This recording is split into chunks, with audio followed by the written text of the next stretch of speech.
Kameru to máš. Musel som ísť s vnúčkou, mi to nevyšlo. Natočil si tú knihu vpredu. Ktorú? Tú knihu máš natočiť chlapcom, taký dobrý.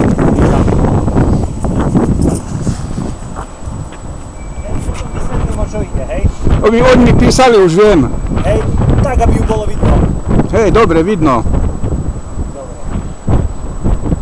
Dobre, potom popíšem, ako rozprávame, Hej. hej? Ešte len porob takú detail na tú knihu, potom im pošleš video.